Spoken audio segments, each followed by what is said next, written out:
Okay, bismillah. Alhamdulillah. Assalamu alaikum.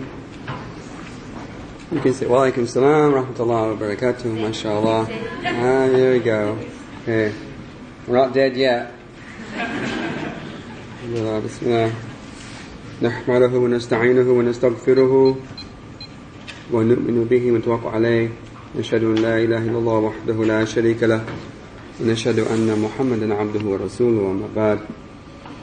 Well, alhamdulillah, the last lecture we had in this room, this is like this, coming out of a little space it seems like, and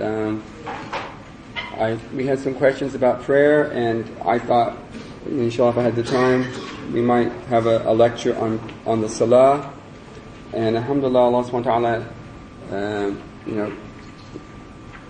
guided us and gave us the tawfiq, us being myself, and more importantly, alhamdulillah, everyone who's been working with me to, all the support that they give, I cannot extend my gratitude to them enough. May Allah increase them in nearness to Him. May He love them. And this is not going to be a talk on the fiqh of prayer, on the ritual prayer, on how do you hold your hands, or what do you do if you make a mistake if you don't sit in the second sitting of the prayer, and what do you do? I'm not talking about that. If you want to do that, if you want to learn that, that's a fiqh class, and you can go to you can go to other places. You can study those things. You don't need to come to a lecture like this, and you would not be able to cover it in a lecture like this. I would barely be able to get to the beginning of ritual tahara, ritual purity, on issues of water, let alone anything else tonight. And this is not.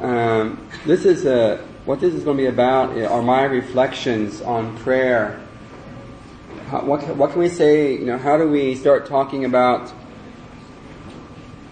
the words of Allah subhanahu wa ta'ala, where He uses the word salah or aqimus salah. Used so many times this word salah as a verb, as a verbal noun, as a masdar, a gerund. How do we describe these words when we're talking about divine speech, which is uncreated, eternal, uncreated divine speech, where the lawgiver, Allah subhanahu wa ta'ala, is concerned for the welfare of us, and He has extended this ritual that we do. And it is Imad ad-Din, it is the pillar of the religion. Buniya Islam ala khams. The religion is built upon 5 things. After the Shahada is the ritual prayer. The first thing a person is asked about, yes you may. The first thing a person is asked about on the Day of Judgment as a Muslim will be his ritual prayer. Al-Farq bin Iman wa Kufr Tark Salah. There are numerous hadith on that which distinguishes and separates faith from unfaith is setting aside the ritual prayer.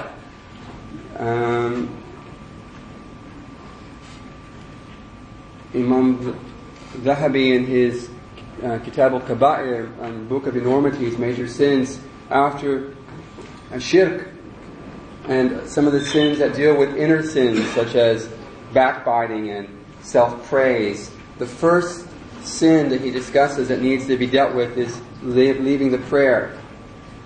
So many things. How do we talk about that in 2 hours or so? And it's going to be a little bit of time tonight. I mean, if you have to leave, if you get tired, we're going to have a break. If you get tired and you leave, then, you go home. I've got a lot of things to cover. Who knows where I'll wander off on. And hopefully, as usual, these little PowerPoints keep me focused. And inshallah, they will. And so, as I said, these are my reflections, and I hope that, as the last slide would say, Wallahu a'lam, I think is what it is. Wallahu ta'ala, Allah knows best. Allah knows best of these things that you're saying. Inshallah, Allah give us tawfiq. So that was the announcement for Ramadan. We're having these Ramadan classes coming up. SubhanAllah, it's, we're very fortunate that Ramadan starts soon, and obviously we'll be doing the Taraweeh prayer there, and hopefully there'll be a time of us focusing more on Allah subhanahu wa ta'ala and taking our short lifespans a little more seriously. So this is it. Let's get started. As-salatu, the believer's ascension. Now, this is a known narration, whether that is prophetic or not. As-salatu mir'aj al-mu'min, the ritual prayer is the believer's ascension. It's not a prophetic tradition. Now, almost every hadith that's going to be quoted here, I don't give the source. I make sure that they're not fabricated or of such weak status that they wouldn't be worthy of be saying Qala Rasulullah, that Rasulullah said. Now, there are some things I'll bring up which are speculative, and just take it as you want to take it. But I'm sure that I will be able to give supporting evidence why I'm saying what I'm saying. Because tonight's journey, I hope, on this issue of Salah is more metaphysical than legal. Like as I said, if you want to understand the legal minutiae of ritual prayer, if you want to come with me and argue with me about whether I hold my hands here or hold my hands here, then I'm sorry, I'm not going to argue that tonight. You can go sometime, other time we'll have a cup of coffee and we'll argue that. I'm not doing it tonight. Because I want this to be something which inspires you to reflect on what you've been given. What's extended to you from Allah subhanahu wa ta'ala. So when we talk about going into the details of the prayer, well, we'll see what kinds of details Naeem gets into and whether or not he gets himself in a quagmire or not. But inshallah, hopefully I'll save face and we'll all go home tonight a little bit more reflective of what we've been given. And of course, that was supposed to be really tiny print, and so there it goes.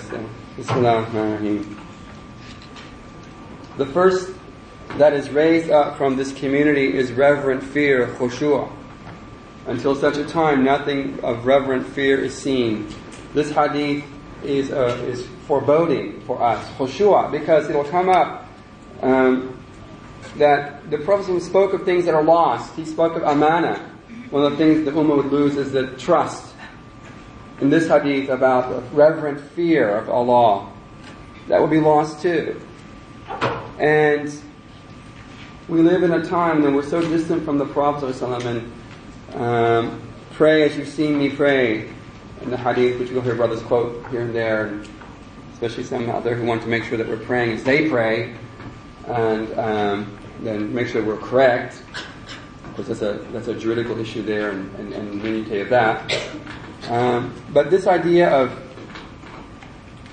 praying as the Prophet ﷺ prayed, we all want that. I don't think there's one person in this room who doesn't want to pray as he prayed, but none of us in this room is going to pray as he prayed. So get used to it. Accept that as a reality. But you can emulate him, and you can draw near, and you can be an inheritor to degrees of those things which he has bequeathed to us. And obviously, this idea of khushu' is very important. And there are hadith that talk about, there's one hadith where the Prophet talks about Allah has put a pact between himself and a human being. And if a person offers his ritual ablution, the Wudhu properly, and he washes his area properly, and then he attends to his prayer properly with khushu', then he will be given he's given this guarantee of Allah of forgiveness, so to say. And all of us want that. We want this guarantee, and we love those hadith which sort of like, these narratives which give us, a little checklist of, well, I've done this, I said this thing 100 times, I said Subhanallah bihamdihi subhanallah 100 times a day, I've done the best deed than anyone. And of course the hadith says that.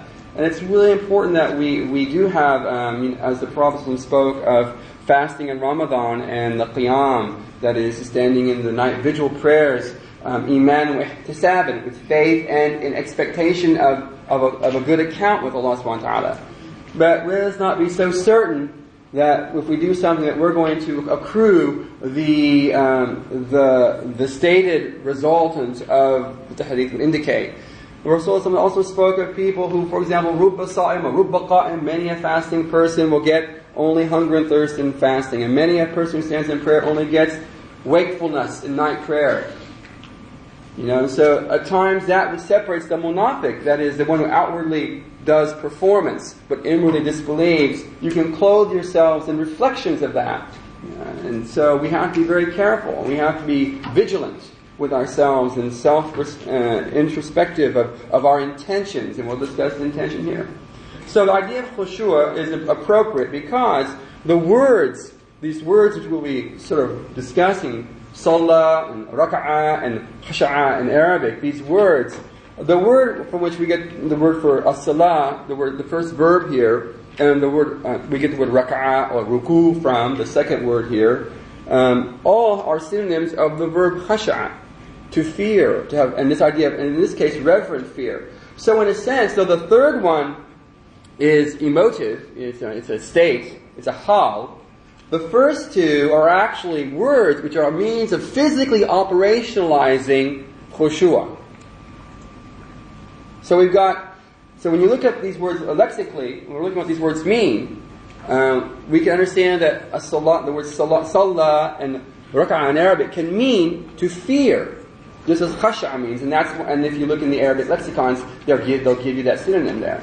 But the first two, as are used now, whether in the Quran or Hadith, and then as we've understood, as we extrapolate from the Quran and from the prophetic tradition, in the language of the Quran and the tradition, the usage of these words as they're operationalized through physical manifestations, and that's a really important idea. For example, Allah in Surah Al-Baqarah says, "Laysal bir," that is piety. It's not turning your face towards east or west. وَلَكِنْ مَنْ آمَنَ بِاللَّهِ, but it is a person. So Allah subhanahu wa ta'ala even uses it, and actually uses it twice in the Quran about this concept of bir. It's an abstraction, bir. Piety is an abstraction. But when Allah defines it, what it is, He personifies it. He manifests it that is a human being. You become bir. And of course there are the abrar.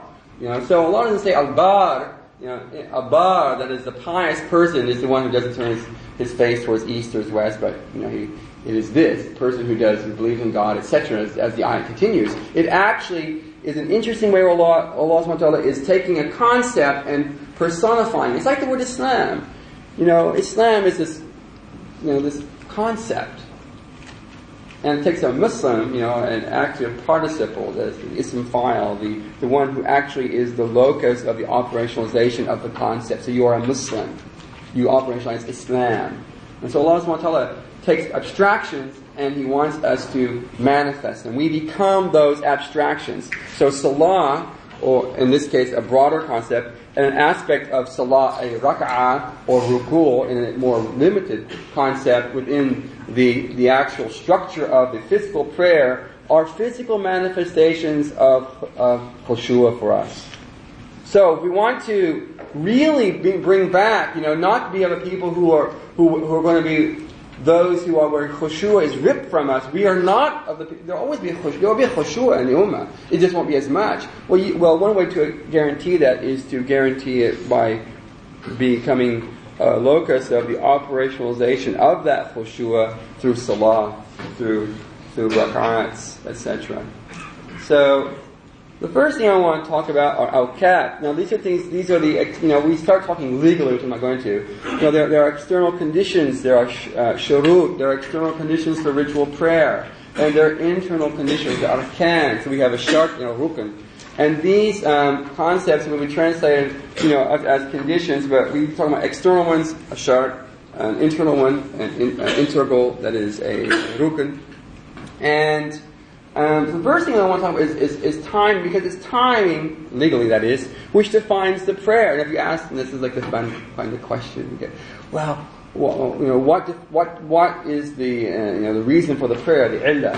And the reason for the prayer, God told us to. Of course God told us. We know that. What's the illah? What's the reason that brings it into existence? Well, it's the entry of the prayer time. If you're a Muslim and you are sexually mature and your intellect is intact, then if the time enters, then you have to pray. So awqat, the idea of times which we want to think about. And this is an important idea because this deen al-fitr, this religion that we have of innate disposition towards Allah subhanahu wa ta'ala, this natural religion which we've been given, it binds us to a larger cosmos, a larger structure. And we are associating ourselves with great celestial manifestations, Ash-Shams wal-Qamar, the moon and the sun. And even when these two, they join, and when there's an eclipse, they appear to join. then there's even a special prayer for that, joining. We are bound to these celestial movements. And Allah Ta'ala wants us to be bound to. Allah Ta'ala has 12 months with Him, as the hadith of the Prophet said in the Wudhu khutbah, we've mentioned before, I think one of the previous lectures. And of the things the Prophet, he spoke about things that were returned, things that are returned back. And he said, Inna zamanka istadara ala hayati, that time has returned to how it was when Allah first created creation. And there are 12 months of the law, and 4 of them are sacred. 3 of them are sequential. Dhul-Qa'dah, Hijjah, Muharram, and one is between Jamadeh wa Shaban, between the 2 Jamadas and Shaban, and this is the Rajab Mudar. This is the month of Rajab. So what is today's day anyway in Islamic age? What day is it? Shaban what? Yes, we don't know. It's August something, and it's Shaban. Well, it's Ramadan, it's time to pay the cat. And that's wrong too. Not paying the cat, but fixing it during Ramadan. But I guess that's the only month Muslims know about anymore is Ramadan. So that's another problem, which we'll talk about at the end of the lecture, inshallah, before you all head home. So we have this cool. Oh, there's my little picture, and we got pictures tonight. More pictures. I have like my little pointer. Oh, see the sun there? And we do a little song. I've done that and that. We follow the bouncing balls. If I zap any of you accidentally, don't sue me. I don't mean to zap anyone, but be careful. Well, this is interesting. I sort of sat down and I drew it out on a piece of paper, and I asked Sister Sarah to fix it for me on the computer, and she did, and she did that. I just thought, isn't that cute? Wow. Oh, pull up the card. Wow. Seriously. I thought we should do that again. Oh. Wow. I love that.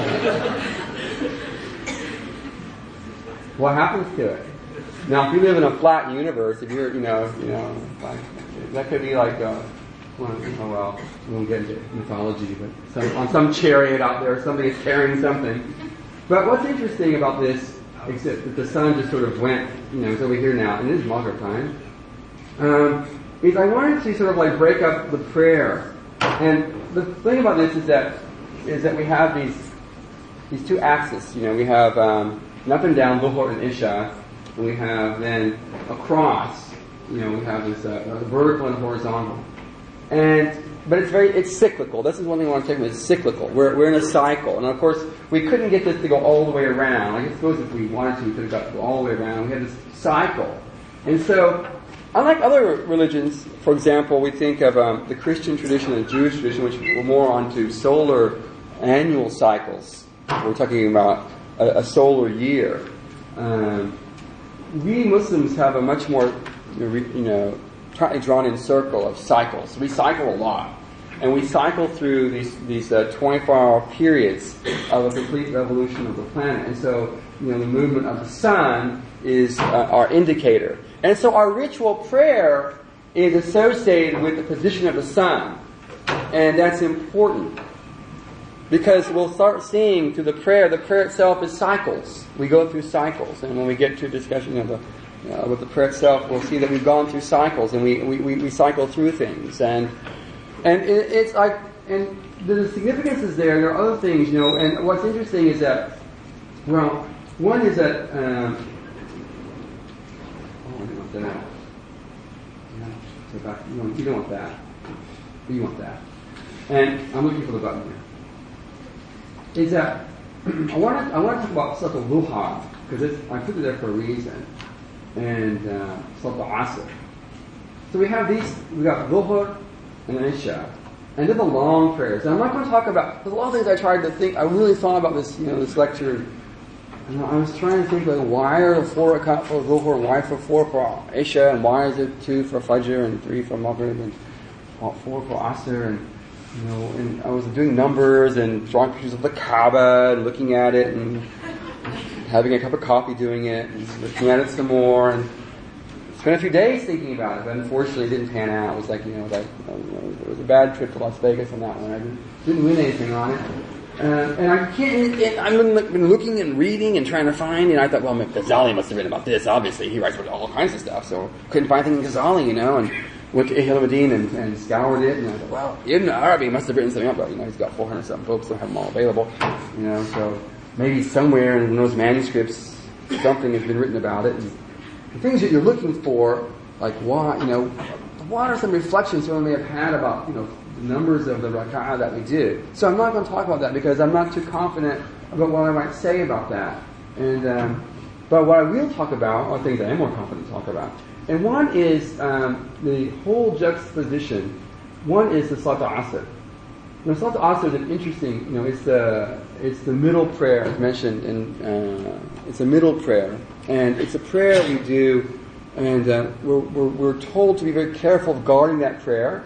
It's one which you can miss, if you're busy during the day, and as the day when your business day works down, and you're getting home, and all of a sudden you might find out that you're losing time for Asr. You remembered Dhuhr at work, but then you're in the car driving, it's time to pray Asr, and well, what do I do? And it's one that we have to be careful about. But really what's interesting is the hadith of the Prophet is where he describes, first of all, we know that in the Quran, Allah Ta'ala says, wal Asr, he makes an oath by Asr, the time of Asr. And so as a time in the day, which is the late afternoon, we are brought into that by Allah subhanahu wa ta'ala he makes an oath on that. And it's also a symbol of the Asr, that is the middle prayer, the symbol of the Ummah. In the hadith, the Prophet speaks about from Fajr until the noon is the time of the Jews, and from noon until Asr is the time of the Christians, and from Asr until sunset is the time of the Muslims. So we are the people of Asr. We are the people of Asr. And of course, after Asr, comes Maghrib, and that means that's the game's over with, things are done, and that's the Qiyamah, and that's when and so we cycle through history. History comes full term, and it sets, and human activities are brought to a cessation by the law, by the Creator, Allah subhanahu wa ta'ala, and things are then wrapped up, and we all return home or to destruction, whichever way we've chosen in our lives, to live or to die, we choose. But interesting is that there is a flip side. If you take the time for Dhuhr up there and the Isha as a dividing line, you want to reflect the cross as a mirror image, then we're going to go then obviously also we flip over to Dhuhr. And what's interesting is that Dhuhr is an optional prayer, and as you know, once you go from Dhuhr to Asr and Maghrib and then through here, up until this quarter, this time right here, all this here, that's all prayer time. That's why, like for example, in Hanafi fiqh, if you are praying Asr, and as you're praying, your prayer enters within the setting of the sun, which is Maghrib time, your prayer is still valid, even though you've effectively left the illah, the reason of your prayer. That is the time that supports it. And it's basically because you've got a bridge. You have a bridge which carries your prayer up through it. And that's the prayer time of Maghrib. So so basically it's sort of like, you've got this, whoops, I don't know what that was. Microphone. Did I drop the microphone? Oh well, whatever, that's live. You can take it back. You want to stick it on me? Stick it on my turban. Oh, it'd be interesting, like hanging down, I think. It's probably bugged already. So it's like you can see in a book with lots of Arabic on it. So as you're praying Maghrib, also, and then it falls off, but it falls onto another prayer time, so it continues through. Unlike Fajr. So you see, if you're praying Fajr, right here, and you get to Fajr, well, there's no obligatory prayer time there. So praying Fajr is like, if you pray and the sun starts rising, you fall off the cliff and your prayer is invalid. Because there's nothing to support it anymore. There's no illah. There's no time to support it. But it's interesting in that space of time is that there is a prayer, which is very much stressed. It's so stressed by the Prophet ﷺ, he said that one of the 8 gates of paradise is for the people who pray Salatul Dhuhr, which is 4, 8, 4, 6, 8, or 12 rak'ah of optional prayer. Significant. Why? And it's like the flip side of Asr. And so, the smart Muslim, is going to be the one who wants to capitalize on that. But as we go through this cycle of time, we are to be in tune with that. And unfortunately, many of us, and that's very sad, is that we don't look up anymore, and we don't have this curiosity. We look at prayer time charts, we have azan clocks, and those things remind us, beep, beep, Allah,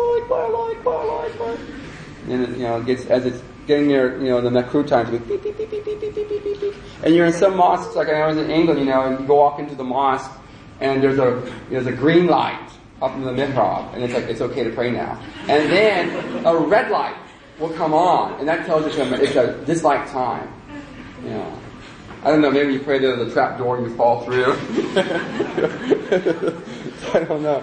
But that'd be cool. That'd be so interesting. Someone will think of that. But interesting, but we lose touch with the cosmos, and that's not what's supposed to be happening. And we should be, when we get to the end, I want to talk about something about moon sighting. I want to talk about that a little bit. But when we start losing touch with the signs of Allah, then we start losing connectedness with Allah subhanahu wa ta'ala. And when we get to a little discussion on Surah Al-Fatiha, I hope to maybe exposit some more on that, go more into that. So, we're cycling through. In 24 hours, 24 hours we use the contemporary timing system. But of course, if we were, traditional Muslims, we use the As-salatu Shamsiyya solar time. We know that Maghrib is the new... Oops, I do that again, man. I don't want to see that. It's a little bit here. Maghrib is 12 o'clock, midnight, basically. So we start Maghrib goes down through, that's when the day starts. Night precedes the day in the Islamic system, so today is right now Sunday night. We've entered Sunday night. It's Sunday night. And tomorrow morning will be Sunday day, and it'll cycle back through. So we forget this. So when you go to Medina and you see that clock that's off in the Masjid Nabawi, that's probably because it's a solar time clock. And I've only seen one other place in the world outside Medina in Masjid Nabawi, was that in my Shaykh's mosque in Istanbul, Turkey. You walk into the mosque, on the right side, on the left side is the contemporary timekeeping system with the different time. On the right side is a solar clock. And every day an old man gets up there and moves it a little bit for Maghrib to make sure it's right. But because we don't think about it anymore. But obviously you need to think about it, because when you read hadith, for example, in the Prophet talking about Friday night, Laylatul Jum'ah, he doesn't mean, after Friday afternoon. He means Thursday night into Friday morning. So we forget these things, and a lot of Muslims don't know that. They don't even keep. We're not even up on these things. So anyway, that having been said, thank you for that interesting little. Then we get to purity, because I got too many things to cover, and hopefully I will do that. So purity, tahara. Well, obviously this is an external condition too. We have to be ritually pure for the prayer. And so I have some stuff here. This verse of the Quran. Let me get through this.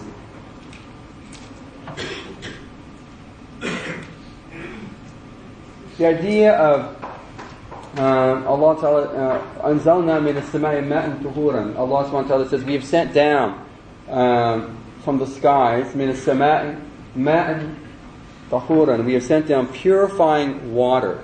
Purifying water. And the whole idea of things being sent down is very important in the discussion of Salah. Things that come down to us. Allah is sending things to us. And obviously this is quite easy to understand literally, because of the fact that rain usually comes from the skies, and it rains down on us. Whether or not, of course, the water is pure, or it may not be too clean, depends where you live at, but there's lots of junk in the air we throw up. But the idea of it coming down upon us, and what's interesting about that is that the water itself is purifying. And that's interesting how that is understood. Legally, I might bring up more legal things than I intended. But to some jurists, because since Allah says in the Quran, man tahuran, the water is itself purifying, in a sense, it's purifying, that you don't have to make the intention when you make ablutions. Because of the fact Allah has basically done it for you by saying that it's purifying. And it's interesting about how jurists understand that. But the idea that Allah subhanahu wa ta'ala sent us rain from the sky. And so it comes down from up to down, it's given to us. and of course has many other things. Obviously, the verses we continue talking about produce from that, and how the rains vivify the earth and enliven the earth, and that's very important, and that's a lot of symbolism there too, and literal understandings. But for us, we be appreciative of this which Allah has given to us from the sky and from an upward direction, because that's where all the good comes. It's being sent down to us, and of course we will see that more about prayer. Oh, there's something there, and then some hadith about the Prophet. There's a lot. I walked up with this book, Targhib wa Tarhib by Imam Munzari. It's a really nice book, and if you want to know, it's a really good book of lots of hadith and lots of topics.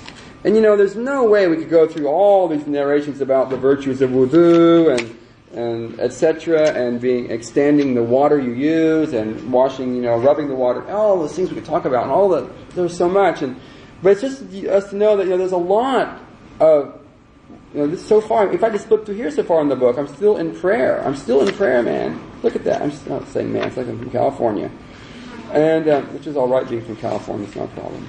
This is all on prayer, ritual. This is basically on that part of the book. There is just on narrations on purity and prayer.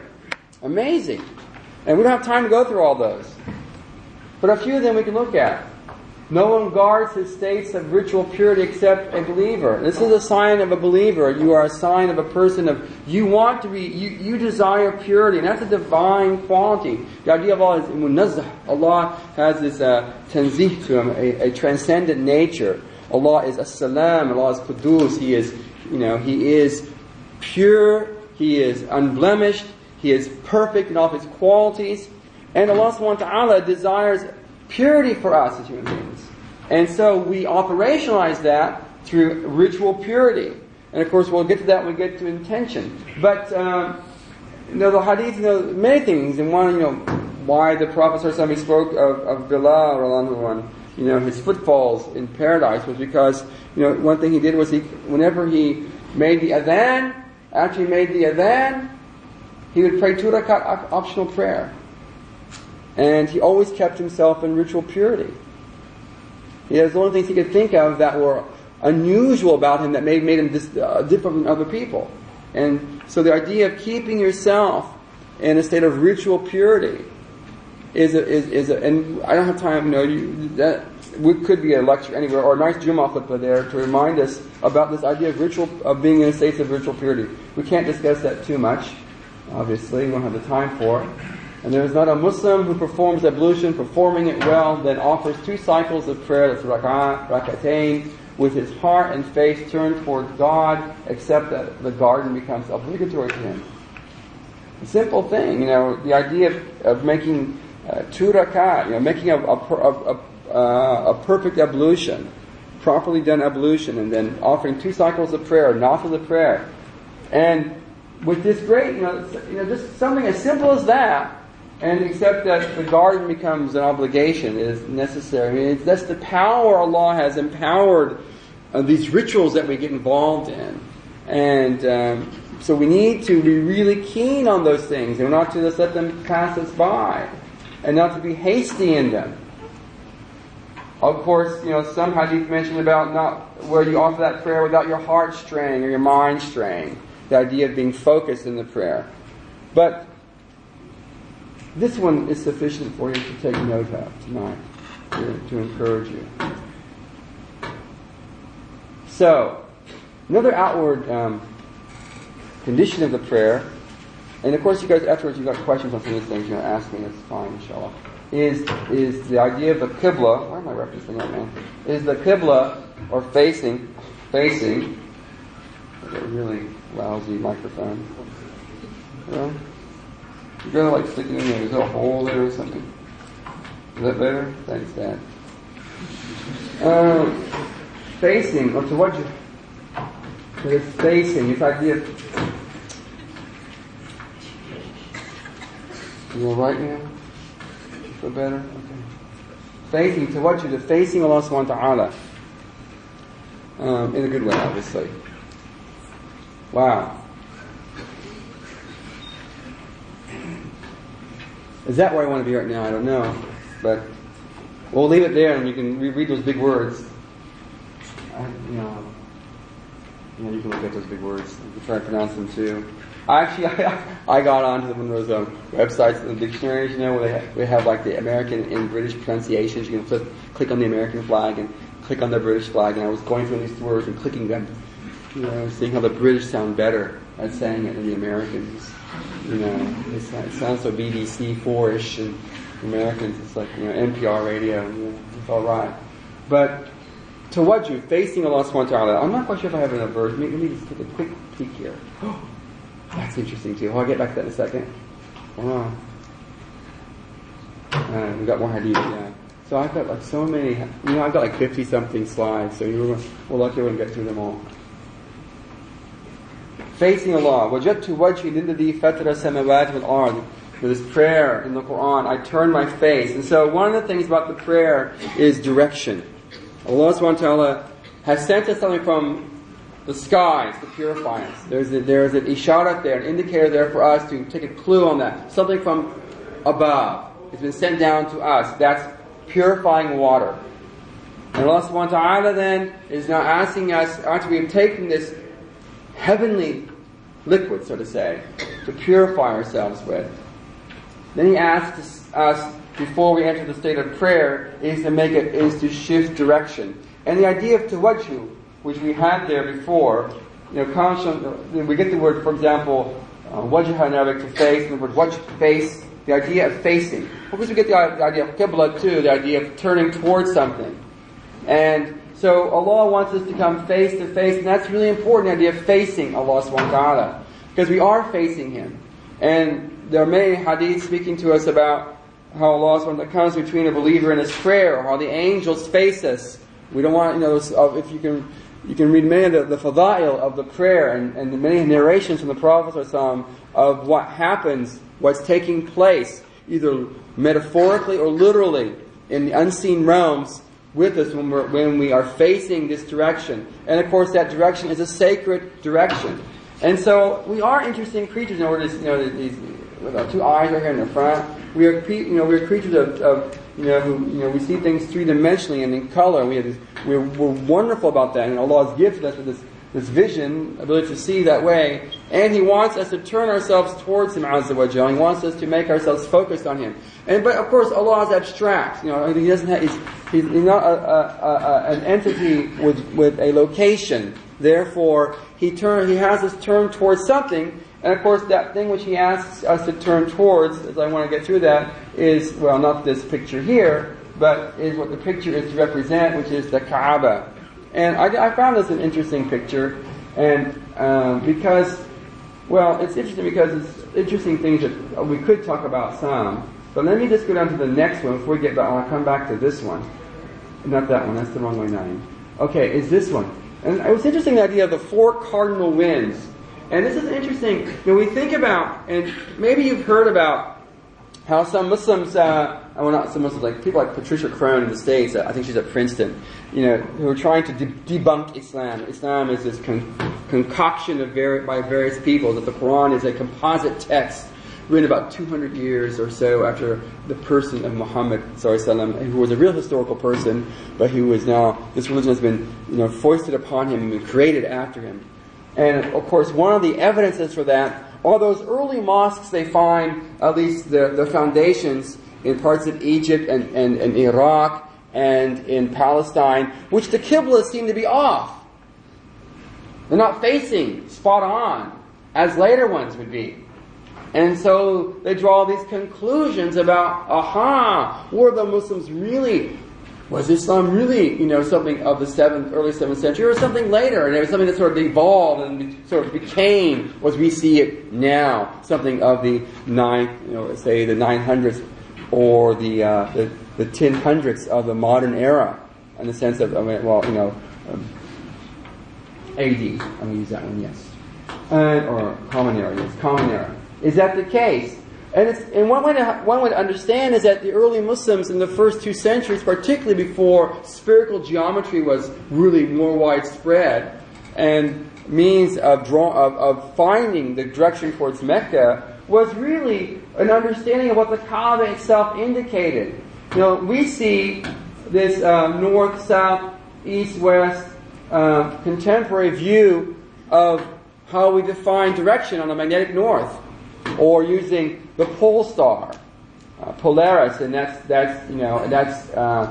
north, and then opposite is south, right? Well, the Arabs, even up to the first 200 years of Islam, the Muslims, the Arab Muslims slash whoever else were Muslims, non-Arabian Muslims, wasn't so much concerned about, as we would do it today with our compasses, as we're so nitpicky about it. It's fun to get a couple of, visit someone's house, and the guy's like, well, no, brother, we need to turn a little bit more. I've got my laser up right now. There's the Kaaba, yeah. If I project that 10,000 kilometers, I will exactly get the black stone. Don't deviate from it. Our prayers are invalid. I mean, this is not Islam. This is West with a capital W. And this is not what religion is about. And the early Muslims demonstrated that with their skewed off qiblas, because of how they understood the Kaaba itself. Now, I'm not saying precision and that type of stuff has no place in the religion. I'm not saying that. I'm just saying if it was something which was of fundamental importance, the only time you have to directly face the Kaaba is when you actually see the thing. If you can't see it, you face towards it. Full stop. But if you see it, you gotta, you can't just, well, here's the Kaaba, I'm trying this way, The guy at the cane will come and whack you. He'll say something to you and you go, and make up your prayer too to do that, because you did that in your prayer, and that was not good. Oh, it's that her. Oops, talking my prayer. But the idea of these sides. So this is a black stone, as you can see. Black stone. Should have capitalized that. And but look at the north. Shamal, Junub, Dabur, and Babur or Sabah. So we're talking about front, back, north, south. This was how the Kaaba was seen. And it was understood of a classic understanding of four cardinal wind directions. And each side of the Kaaba was the north wind, the south wind, the forward wind, and the back wind coming from the back. Right? And therefore, this area up here, this is towards Egypt and Palestine, Syria. This side is Iraq and Central Asia. And that's why it was. And so basically, if you were facing this side of the Kaaba, and one way to understand that was the star Canopus. When Canopus rose, it rose basically on that side of the Kaaba. Not basically, it rose. It appeared to rise. So you would find out where Canopus, which is a very bright star, where it rose. And if you were to have your back and you draw a line, then you get like, well, the Kaaba's that way. And so that's why you find mosques, a qibla that way, a qibla a little bit that way, a little bit that way, because it was that side of the Kaaba which was important. People were facing. And later, as spherical geometry became more and more of a role, and Muslims then became more consistent in the precision of defining direction. So then you start seeing mosques then that are agreeing in a location, in one geographical location, with the basic understanding that the qibla is that direction.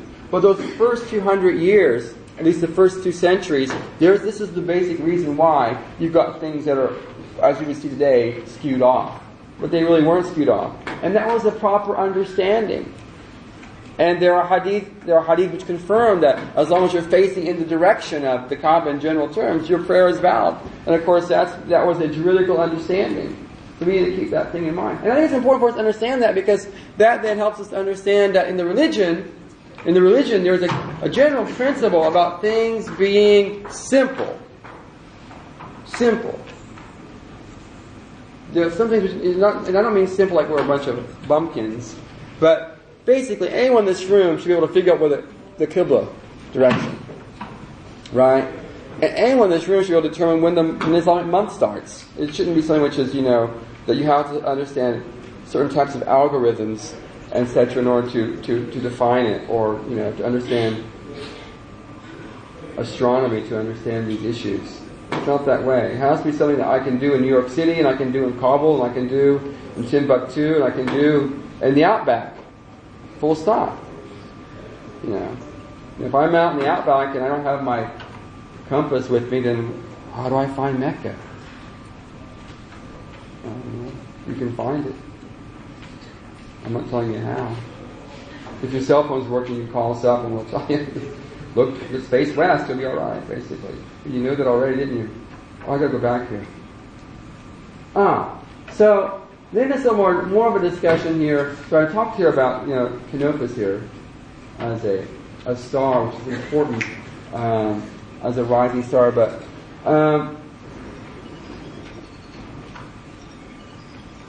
it's interesting how I thought it was interesting how the Kaaba is sort of like not on this, it's got its corners are sort of like, as we would understand, north, south, east, and west. It's not so much, so the building is not, a perfect, square.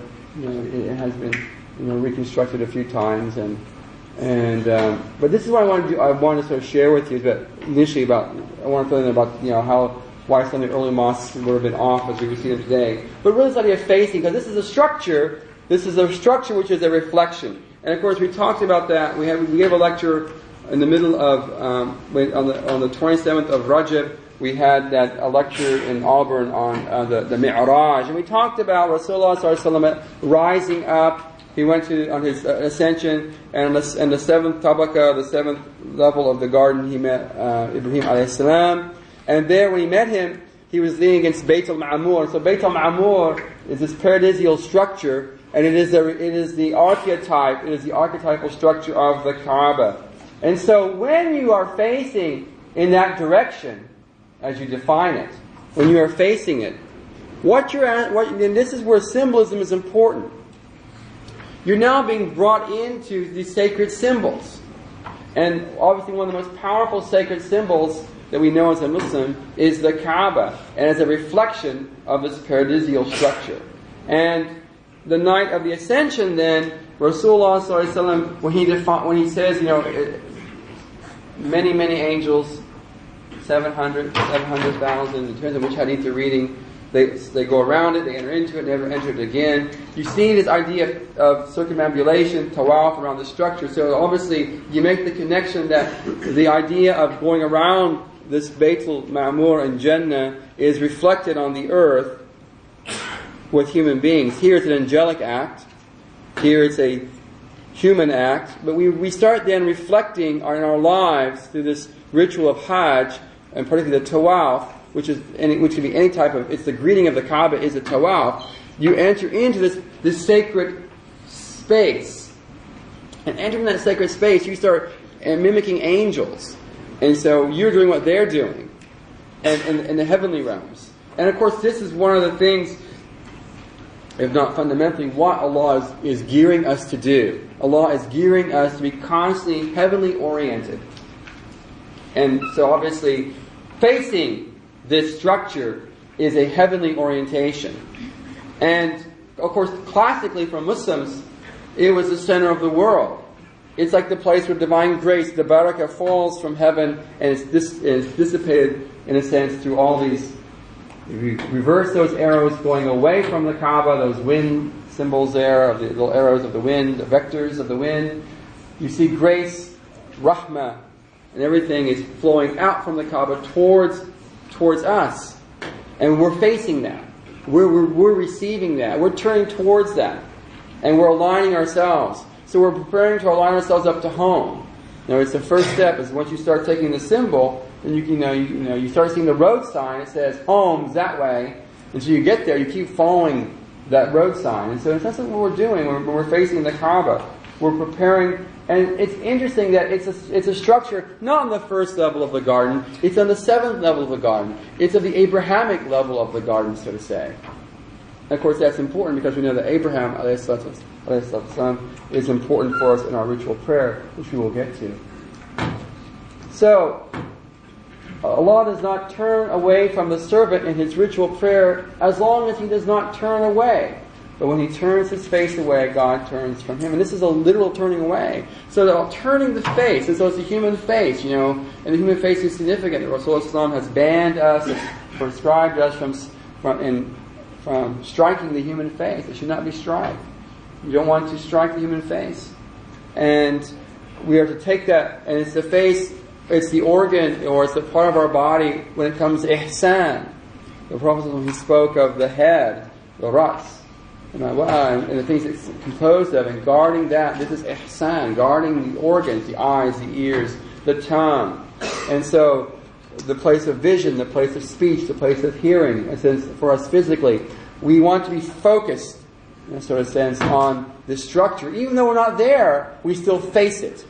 We turn towards it. When Rasulullah was at Arafah, making dua, he faced towards Mecca. He faced towards the Kaaba, though he wasn't there. And so that's the sunnah, when you make dua, is to face that direction, when you want to. And so, we turn ourselves, and so it's idea of the Prophet on the night of Miraj, his eye doesn't turn away, he doesn't swerve in his vision. That's the real prophetic way, is not turning away from Allah. And obviously, in ritual prayer, if you turn your face away, if you're Shafi'i, you lose your prayer. If you're Hanafi, if you turn your chest away, but that's a fiqh point there. So we don't want to get on that path too much. But the idea of turning away from the Qibla, your direction that you're focused on physically, is going to invalidate your prayer. When we all know that. I hope we do. If you don't, you should know that now. Don't do it. And so the Prophet ﷺ was asked about turning one's face away in prayer, and he said, it is the theft of Satan, by which Satan steals from the servant. This is a satanic act. And that's important for us in our symbolism. Because if there's one thing Satan wants to do, is take you away from the garden. And that's very much part of the prayer. Satan wants to take us away from the garden. Right? And so we want to be constantly focused. We're not there yet. Our mother and father, Adam and Hawa, alayhim salam, they came from the garden. Muhammad sallallahu alaihi wasallam went back and of course he brought what from the garden? He brought the ritual prayer, the 5 prayers from the garden, from beyond the Sidratul Muntaha, where the angels themselves must cease to go beyond. They can't go beyond that region. And he went there, alayhi salam, and he brought for us the daily prayers. And therefore, Satan obviously would like for us to be stripped of this thing of the ritual prayer. And one way of doing that, it begins, or a part of it, is he steals it. And the Prophet ﷺ said, in the Wudhu khutbah, he said, he cannot, Satan despairs of being worshipped. He despairs, and he's lost confidence in humanity that now that God won't be worshipped and he'll be worshipped, but he'll get you in other things. He'll get you in other things. Maybe smaller, but he'll get you. Here it is, 2008, we're talking about the devil. He's been around for a long time. I've not met him personally. May have met a few human beings who are satanic in a way. We're calling the idea of shaitan, it could be a, shatana, that verb, to be like a Satan. Niyat. And now we're getting to, that, and this is important, let me see the next slide here. Let me see what's coming up. Ooh, the sanctification of the secular. I come up with these things, I sit down and come up with the stuff. This is about the intention. What's the intention? What are we doing? What's the intention? Well, our niyyah, in the ma'amal b'niyyah, every act is by the intention. Very well in hadith. The first hadith in Sahih Bukhari, you open it up, that's the first hadith that's discussed. Every act is by intention. That's important. Everything we do is why we're doing it. And we're worshiping God. Why are we worshiping God? Do we have hidden agendas? Is there ri'ah? Is there ujab? Is there self-praise? Is there seeking, for show, for pretense? We're warned. It's the hidden shirk, the hidden association with God. And so the sanctification of the secular. What do we do to make and I've mentioned this before. I'll mention it again because I ought to mention it now. It's simple, It's like, why do you do things? You take the mundane things of your life. You take standing, and you take bowing, you take bending over, you take getting on your face, looking for something like that. I was in Kentucky with my mom. We drove down to Tennessee, and we had to stop and pray. It was raining, and so we stopped at a Walmart. It was a Kmart. And I was outside. I was in Kentucky too. Have you ever been to Kentucky before? Okay, well, Kentucky's like Kentucky. They talk like that, and they all have shotguns in the back of their pickup trucks, and they go coon hunting. Yeehaw! They're like that, people in Kentucky. And if you order Amazon books, they all come from Kentucky too. There's a big warehouse there. And I was praying. I was making sajda, and this woman came up. Are you all right? Are you all right? And I got up from my sajda. Are you all right? I'm like totally ignoring her. Because you see, I'm on the ground. I'll help you. But you lost the contact. You're looking for it better. Okay, you're back down. You didn't find it yet. You know, she just went shopping. She probably, who was that? You know, now they know. It was Osama. Osama. In Harrisburg. My goodness, he's here. How did he get through customs? Homeland Security is failing us. And that was before terrible deeds were done. And this was the 1980s, when Madonna was young.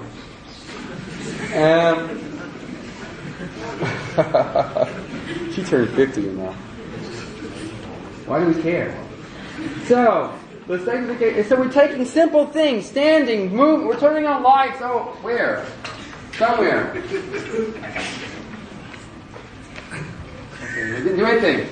But you can turn on lights, and the intention of doing it to follow a sunnah, or to put out your gas at home, or turn off your gas burner at home before you sleep, because the Prophet used to put out his lamps, and you don't want asphyxiation at night. You want to wake up in the morning. You don't want to be found in the morning.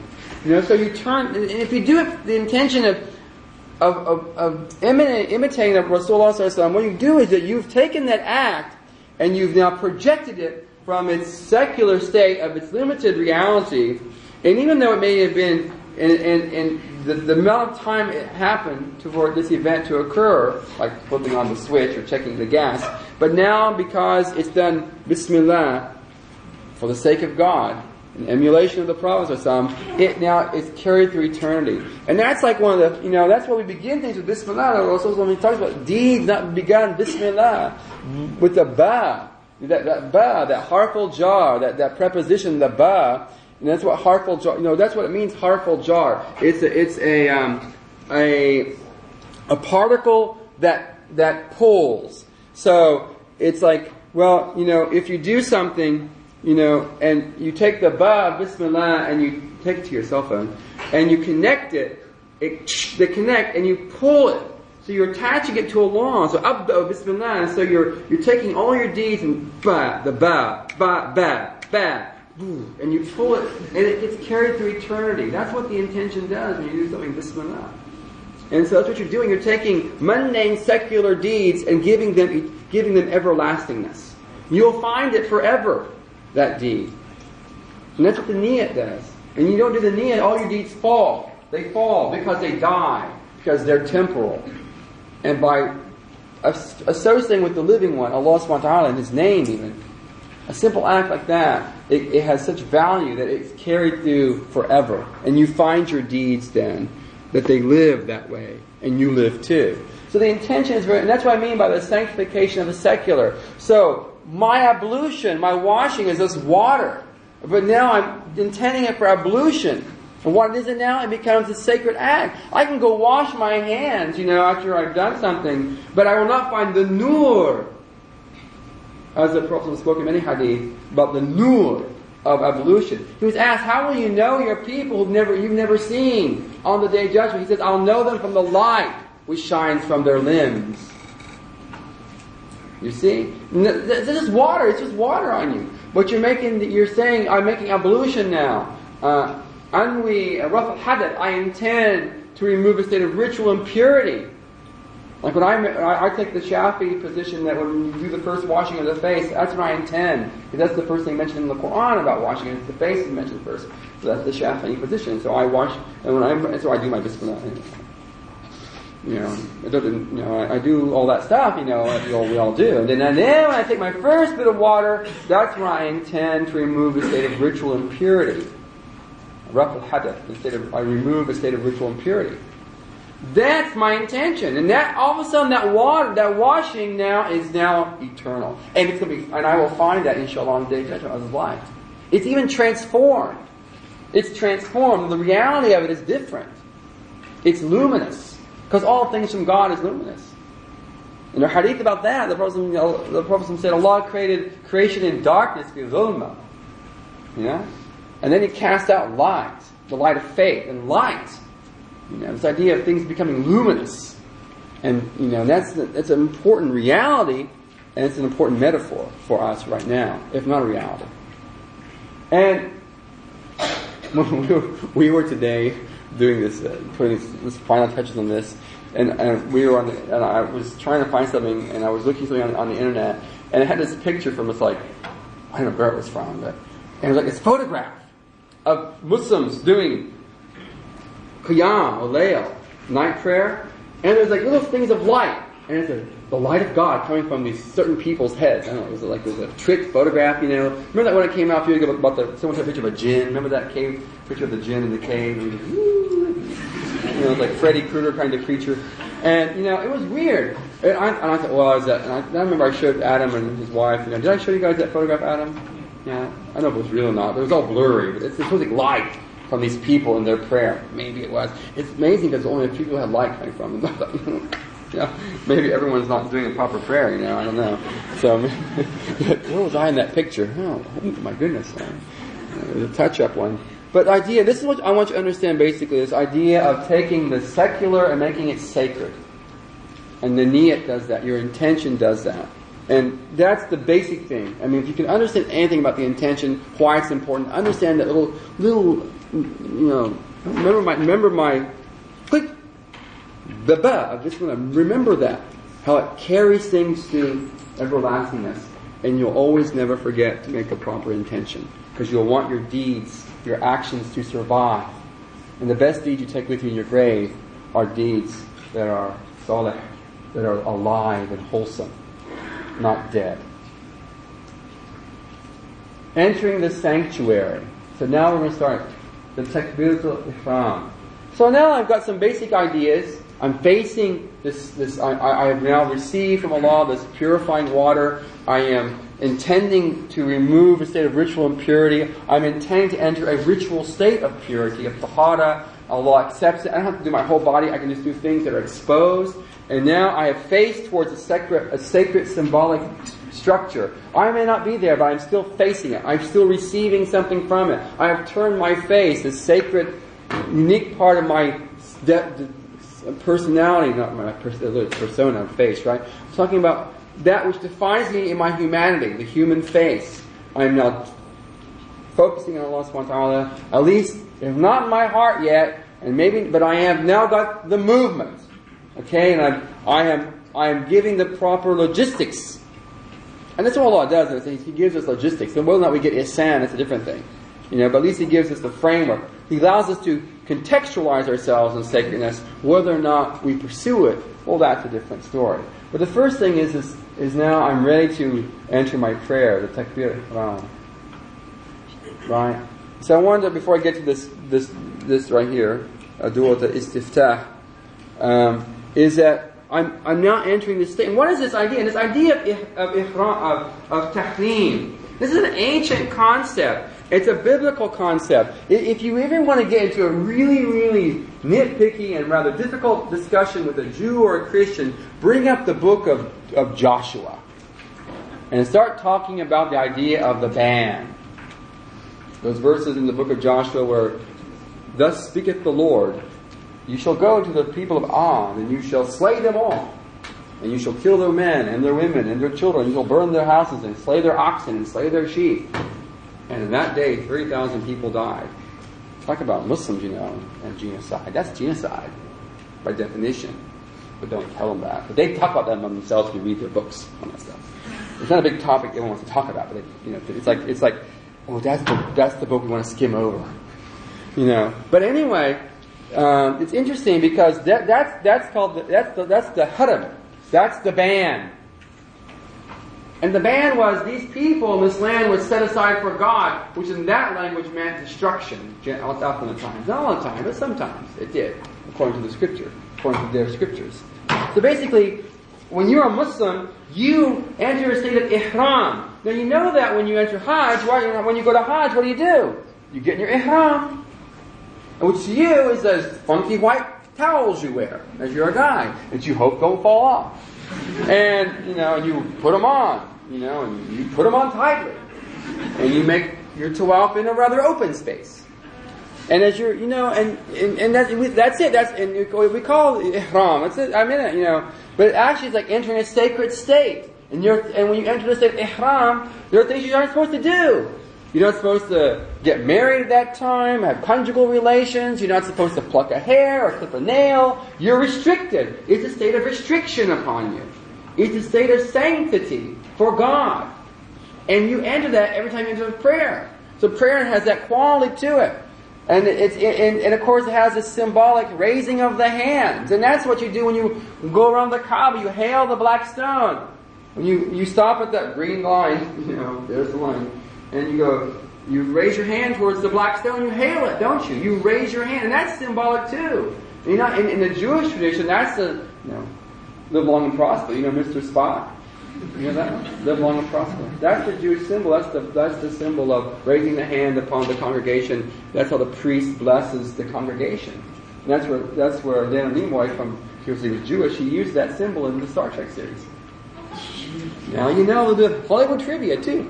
You can't beat these kinds of lectures, can you? You always pick up something important. Help you on some family night when you're playing trivia or something like that. Your dad would look at you like, what's Star Trek? Who's Leonard Nimoy? Oh. I remember that in the 1980s. I remember at university at Purdue, and in the 1980s in America, Islam is a logical, scientific religion. And don't ask me tonight, well, what are the medical benefits of making ruku, Naeem? Because you have to talk, you have to go to the Ghazali Center to get all that stuff. I think and they do. I mean, it's great stuff. They have some nice talks in that. And so that's a positive thing. I'm not saying that in anything other than being positive, but that's something I don't want to talk about. I personally don't get too much into that. I don't go into like finding all these, the benefits of the ruku and how it keeps Muslims don't have arthritis and stuff like that. Alhamdulillah, we don't have arthritis. Too many of us. A lot of old people in our community are still bending. But that's, it's the prayer, mashallah, keeping the joints moving, Allahu Akbar, Allahu Akbar. Let's get to it and stay healthy. But it's not just Allah wants to be healthy, it's like Allah is doing like ritual gymnastics for Allah, It's like, that's the Olympics, Muslims, love that stuff too. But where was I? About ritual prayer, right? That's what the lecture was about. So, we're facing, the structure, we're raising our hands, and we're entering the state. We're entering a state of restriction. So it's like we're entering the state of fasting even. So, because you can't eat and drink in this state. Right? You can't eat and drink. Can you eat and drink in prayer? I mean, come on. How about those kids at the Muslim schools during prayer? Chewing bubble gum, all these Muslim schools, kids do that stuff all the time. They talk in their prayer. Oh, I know about that, man. We can't have bubble gum when we're praying? No. Why? I'll tell them that too. That's fine. You don't do it, but so you're in a state of restriction. You're in a state of restriction of your body movements. You're not supposed to walk. You're not supposed to make movements because if I was seeing you from outside, I would say, aha, is that person praying or not? So if I have to move, I move deliberately. Allah. No, I'm moving. No, I don't. If someone says pulls me up in the front row, I don't go like this. No, because that's like I'm normal walking, and then your prayer is invalid. You have to move. There are different ways of doing it. You keep your feet on the ground. You do slow movements. You don't do things like that because your prayer has to be, it's restricted. And how you define movement is restricted. It can't be considered something which is considered, if I saw you from outside, I would know I'd say you're not in prayer.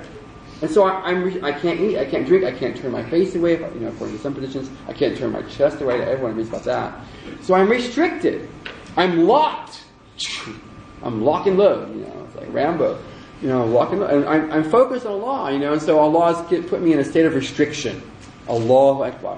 That's why I'm saying, I love that one. I'm throwing the dunya behind me. Come on, Throwing the dunya behind me, Woo, dunya, go behind me. That's just a big wave at a football match.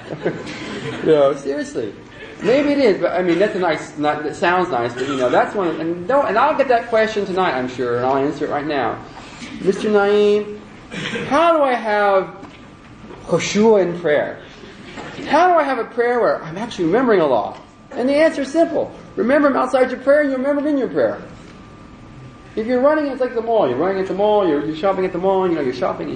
Oh, it's prayer time. Allahu Akbar. Where is it? Of course you're not remembering Allah subhanahu wa ta'ala, because you don't remember outside.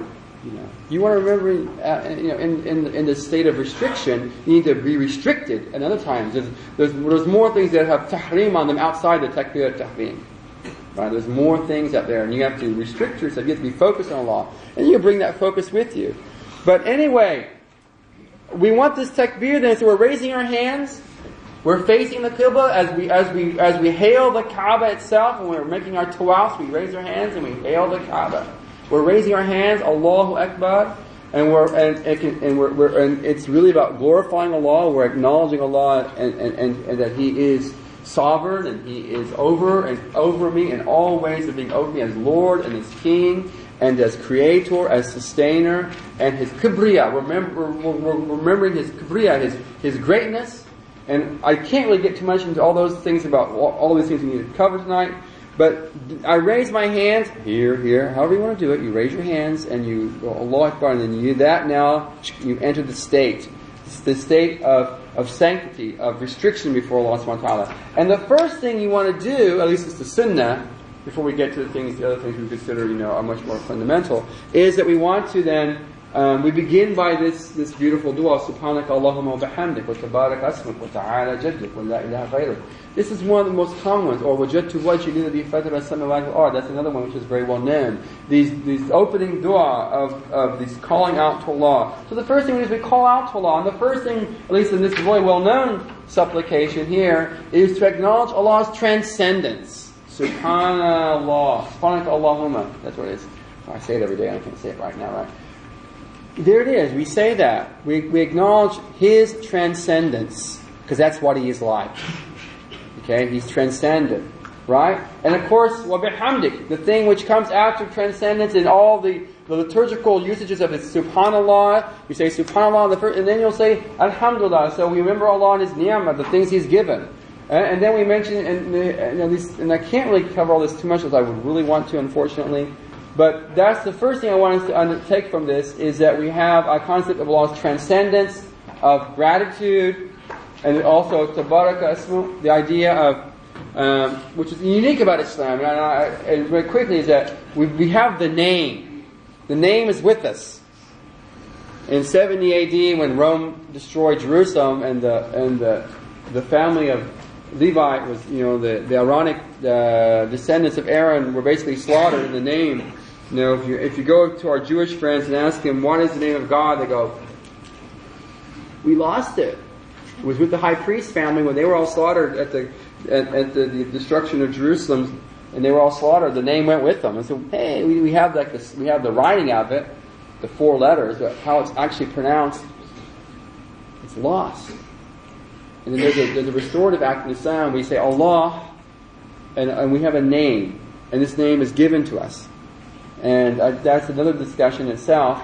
So this is where we begin with Allah's transcendence. The fundamental things Allah is always bringing us towards is His transcendent nature, accepting and being an attitude of gratitude, and of course the Tawheed, wa la ilaha ghayruk. The idea which is fundamental for us is our Tawheed. We move from there to the refuge.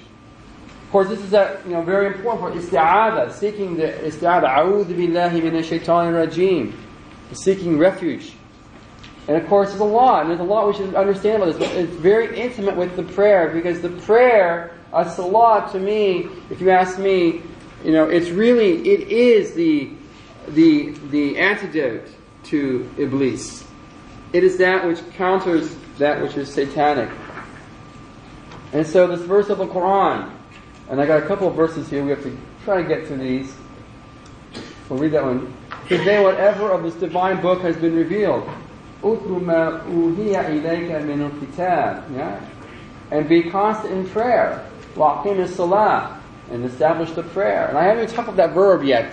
Why is it this verb? Allah doesn't say Salah in the Quran. It doesn't use derivatives of the prayer, of the word itself, the verb. Allah uses this, construction of one verb, iqama, aqama, yuqimu, and its derivatives of it with the gerund salah, the word salah.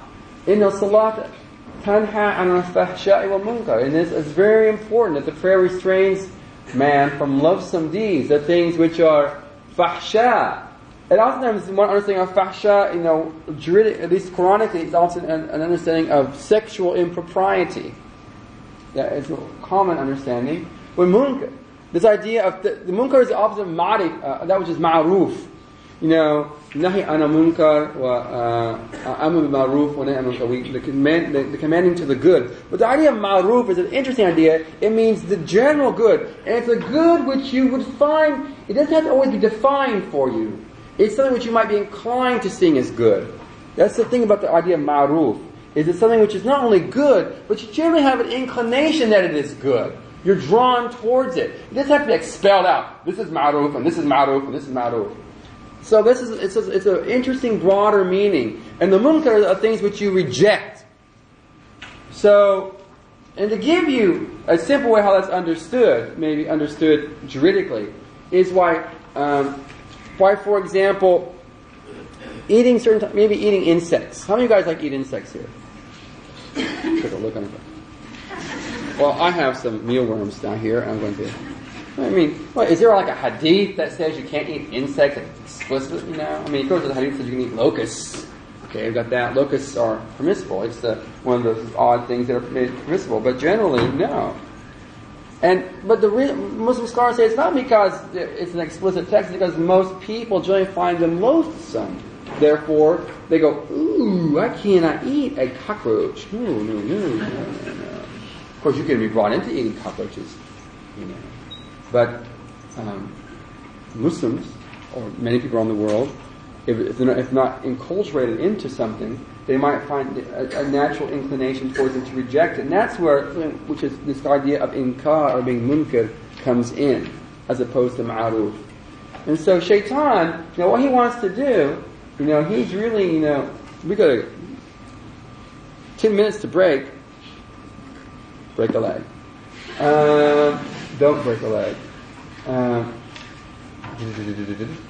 the Cardinal doing good. And then remember, so Allah is the greatest, وَذِكْرُ akbar, وَاللَّهُ يَعْلَمُ مَا تَصْنَعُونَ. And so Allah subhanahu wa ta'ala, and this is an important thing about Iblis here then, is that establish the prayer, because the prayer does something which is counterproductive to Iblis. And let's go here quickly. This is another from Surah Al-Baqarah. Click at 9. Quickly, O mankind, partake of what is lawful and good. Ya ayyuhan nas, kulu mimma fil ardi halalan tayyiban.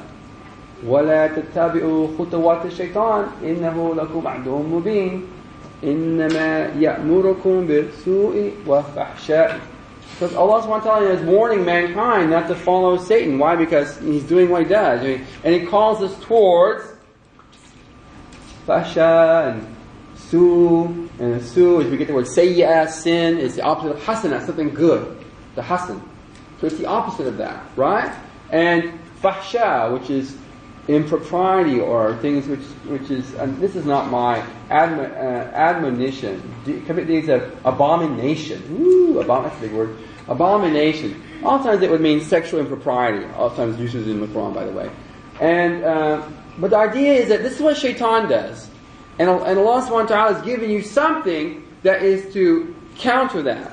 And so we seek, obviously, refuge in shaitan. And obviously we do that because we know when we're doing it, because we're going to be reciting Quran. And Allah subhanahu wa ta'ala has also told us to do that, to seek refuge in Him when we recite the Quran. And that's the general understanding of why we do the isti'adha, because we're going to recite Quran afterwards. But I want you to understand this also, is that automatically something inherent within the Quran, of the prayer itself, is being laid out for you if you want to see it, is that Allah subhanahu wa ta'ala is giving you something through the prayer which is to protect you from shaitan.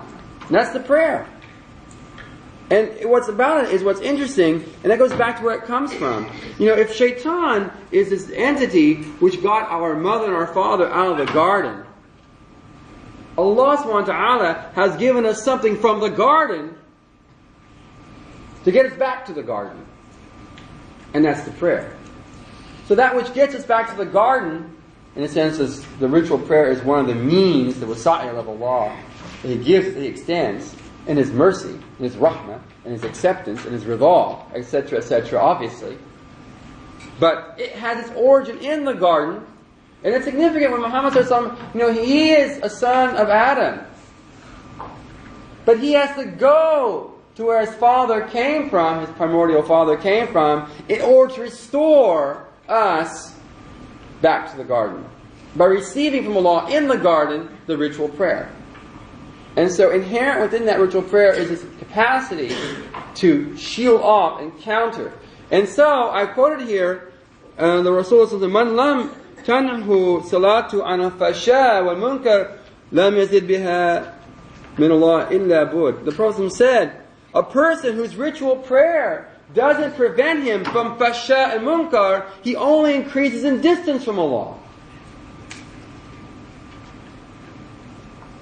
And it's interesting. You think about this religion. Think about this religion. This religion, has this big gap. You go to here, the highest places in heaven. Look at that, man. It goes. This religion offers you the highest places in paradise, but it also puts you as-salatu, lowest of the low. You can either, you can attain as a tabi of Muhammad sallallahu alaihi wasallam. You can go to those 7 levels of those different prophets. You can go because you're a follower, and that's your right as a follower, as an inheritor. You receive from the inheritance of him, not his wasiyah, not his gift, but his inheritance. And unfortunately, when you take the things that God gives you through this man, like ritual prayer, what's the one thing that defined the munafiqun at the time of the Prophet? The prayer. Ibn Mas'ud said that there's, only the hardcore munafiqun, hypocrites, didn't come to the Jamaat, to the mosque to pray. Even the weak ones, at least they came to the prayer. But did they pray actually? No, they went Allahu Akbar and they did this and they did things right. Sahun, lazily, delaying their time. Oh, it's about the prayer. It's about sunset. I'm going to pray Allahu Akbar. Okay, alhamdulillah. Astaghfirullah, whatever you would say, You would say alhamdulillah, probably. Alhamdulillah's over with, probably. I'm not going to say anything. It reminds me of my story of, my sheikh in Turkey was saying, his Sheikh Al-Haidar Effendi was talking about in the turn of the century, the 1900s, how one of the imams at the Fatih Mosque, the big mosque in Istanbul, the big madrasa, would go out and play, between the prayers. He would go hang out with his buddies, his mates or whatever, and they would play cards or whatever, and they're making dance. He said, I'm going to go now and make the cows move their heads again. They say things like that. And he was saying, that he met 600 scholars, and only 6 of them actually prayed. Because it was a business to be a scholar then. You got government stipend. You teach people, you give them lectures, It's dangerous, Religion, you're using religion that way. It's really serious stuff.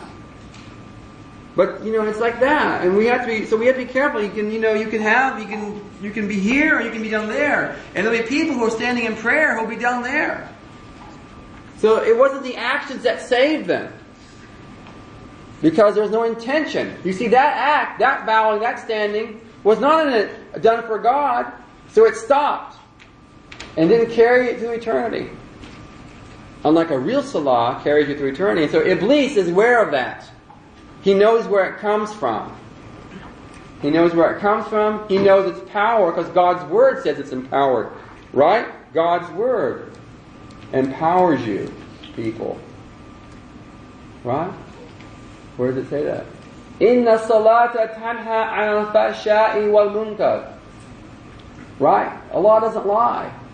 If you're offering your salah and you've got fahsha munkar in your life and you can't shake it, then you've got a problem with your prayer, full stop.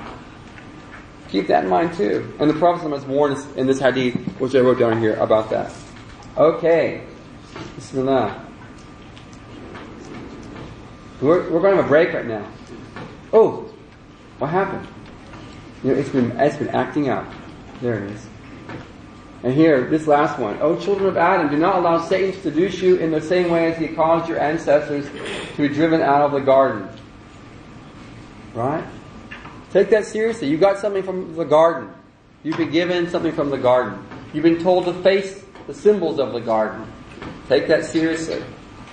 Because shaitan cannot come to you if you're sincere in that. You've got something. So we're going to take a break. Wow, it's 7:47. Take your break. Go have some coffee or cakes or whatever out there. Are they going to pray? Isha? So we'll be having a jama'ah for Isha. So please join us. There'll be only one jama'ah. I don't know where we're going to fit at. Those who are not going to pray, if you're going to pray later on at home, please sit your noise down. As a respect for the people who are going to pray inshallah. And please help yourself to some tea and coffee.